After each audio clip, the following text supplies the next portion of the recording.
going on, everybody? I know what you're probably thinking. What the hell is this kid doing making a video about a movie review? I thought this was a sports channel. Well, it is, but this is also something I want to get into because I am a movie buff, I guess you could say. And what better movie to do my first movie review than the movie that won Best Picture for the Oscars, Anora? Watched it last night. It came out last night or yesterday on Hulu. So I watched it. Not only did it win Best Picture, but Mikey Madison, the actress that played the main character, won Best Actress. She won the Oscar for that. So I was expecting a very good film, and to be honest, it was fine. It was not bad, not great either. Try and give you a layout of the movie without spoiling too much and then telling you why I thought it was just okay. It follows this woman named Anora, or Annie, played by Mikey Madison, who is a stripper in New York City, specifically Brooklyn, I believe, where there's a large Russian presence. And in the first scene, she gets called out by her manager because she's the only one of the few girls working there who speaks Russian. So she meets this guy named Vanya, I believe his name is, played by this guy. I forget his name. He actually played the character very well. He could have won Best Actor. He plays this really quirky, skinny, awkward, flamboyant Russian guy whose parents are a big deal in Russia. So they hit it off. They start having sex or whatever, and he pays her, and he ends up paying her $10,000 to be his girlfriend for the week. And he and his friends go to Vegas, and it turns out he convinces her to get married to him so he can gain American citizenship, so he doesn't have to go back to Russia. He hates his parents for whatever reason. And then when the family finds out, they send these henchmen to his house in New York to, get the marriage annulled. Now, initially, these guys, show up to the house, and when you think of Russian henchmen, there's this stereotype that they're all violent, terrible people, and I think that's what Sean Baker, the director and the person who made the movie, kind of initially wanted to prove that stereotype doesn't have to be true. And there is this somewhat violent, action-packed scene when they confront Vanya for getting married in Vegas to this hooker, they say, because she is a hooker, and they're all angry that she's a hooker. And so he runs out and runs away. And the next 45 minutes of the movie is them just going on this kind of wild goose chase, trying to find him throughout New York City. And Mikey Madison's character, Annie, is very upset. You'd think, she got paid, $10,000 to spend a week with him, and then she married him. And then she got offered an additional $10,000 to $15,000 to $10,000 to get a divorce or to get the marriage annulled. So she's got all the money in the world now, but instead she's upset because she feels betrayed and she just wants to be loved.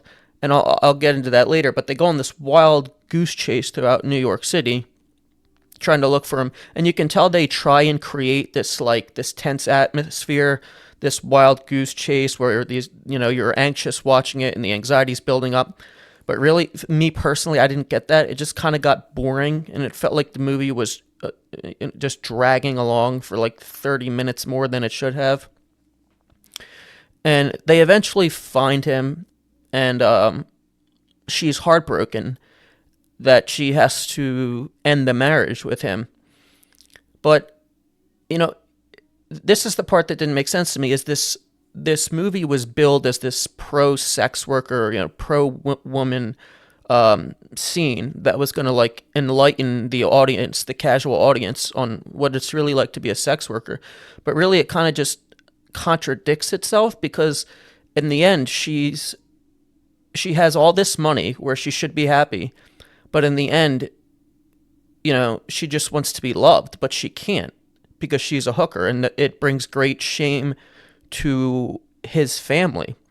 So it kind of contradicts itself in that way, in that it wants to be a movie where it says, being a sex worker is okay, there's nothing to be ashamed of, but in the movie it portrays her, getting generational wealth for having sex with this skinny, awkward Russian guy for a week or two, but she's still upset at the end because she doesn't get the validation and the love she needs, and she feels somewhat ashamed of being a sex worker. So that's where I was kind of confused. I was like, where is this like enlightenment happening about like the positivity or how there's nothing wrong with being a sex worker? And don't get me wrong, I don't care if people are sex workers or whatever, but going into it, that's what I thought the movie was about, and it just kind of seemed like they failed to get that point across. Another thing I didn't like is that there was no, real introduction to the characters. Obviously she's a stripper in New York. She's not wealthy. She lives in like a 2-bedroom apartment with her sister, but there really isn't much known about her. There isn't really much known about the 3 henchmen or the 3 workers of the parents that come to kind of sort the mess out. You don't really see the parents until the last quarter of the movie, the last 20 minutes or so, and there really is no like resolution to her feelings or her relationship with the Russian boy.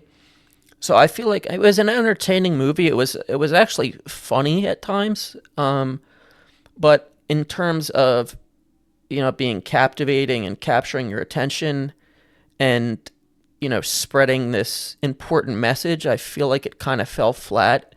Could have been better at spreading that message that he was trying to portray, the positivity of being sex workers, about how being a sex worker is liberating in some way, when he simply portrayed it as how most people in society view it.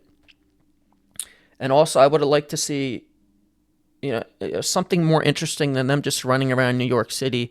It honestly, it started to feel like some sort of like real life version of like Tom and Jerry, of this like cat and mouse game of them going from bar to bar trying to find them. And it just got annoying. Like I said, it was dragging out. It was a good movie, entertaining, laughed a few times, but it didn't really stir up any emotion more than that. Didn't really get me thinking, about anything, which when I see a film win Best Picture, that's kind of what I hope for. So it was a good movie, but overall, it was just okay. So it was disappointing when you consider that it won Best Picture. She did a good job, in my opinion, a good job portraying the character. She's from Brooklyn. She kind of has this New York accent. She's kind of like trashy. She's just like trashy hooker. She gets the accent well. She does a good job, but again, I don't know. I still have to watch the other movies that were nominated to compare to them. But if this is the film that won Best Picture, either the Academy did a bad job or it was a down year for movies. So, Anora, a good film, not great. That's my opinion. I want to start doing more reviews for movies and films. Coming up this week is the season 2 finale of Severance. I'm going to make a YouTube video about that. Is it underrated? Is it overrated? Is it properly rated? Expect more videos like this on the channel. I want to diversify things, talk about sports, pop culture, movies, TV shows, all that stuff. So that's my review of Anora. I will be back soon. Next video on Severance. I'm very excited for the season finale, so stay tuned. I'll see you next time.